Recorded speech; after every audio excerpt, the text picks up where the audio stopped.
Hello guys, welcome back to my stream. Let's go. Ra là cái show mà sao không biết nó sao. Đây, hey, nè. Bây giờ mà IG là mà nó tí cái đông pop pop mày cái Luna khóc mày. Thì đây ang Luna ay hey nó show nó cái này đầm đối cái này cái rồi chú sáp đỉnh cái tia rồi chú rai bốc atum show là mi pa về xí chút đi mà chút đi khát đi cái mà là thu tặng vóc là anh mi khắp đi về khá mò tụt langน้องมานี่ค่ะยังไงเนี่ยเด็กเอ้ยมีกันสวนละมั้งมีสองคนกันสวนอ๋ออีผู้ช่วยเตี้ยสวยแค่เชียดปะจู่ไว้นะสเตตัสสักหมู่พัดดูมีมีริลูกันตีน่าเอ็มตีที่กันโดนมีเราไม่ชิงว่าจะหนุ่ยจัดทักอ๋อ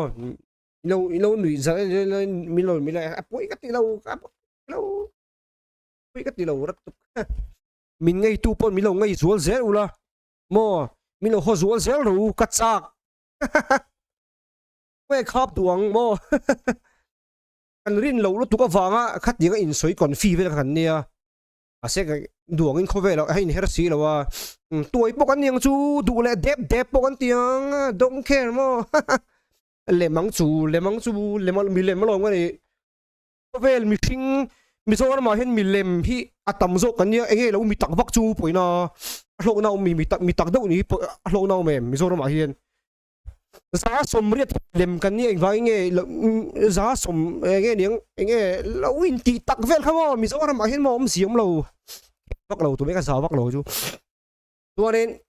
po này sẽ là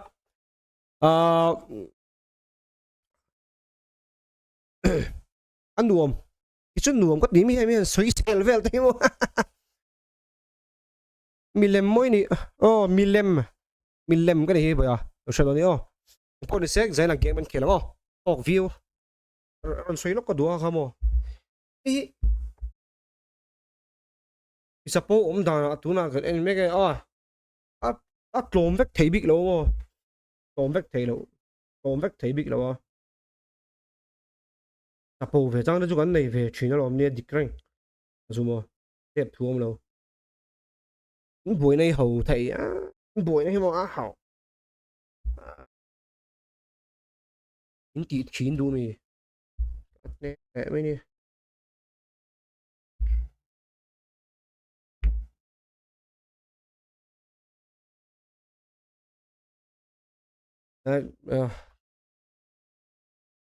anh kia là tao là tụi kia bị rồi tụi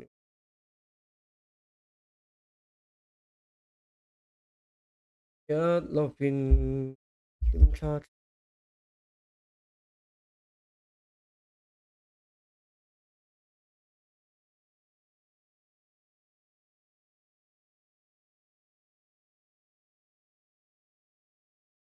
đang lại có xin đây chứ wow car khát vel bố này chú còn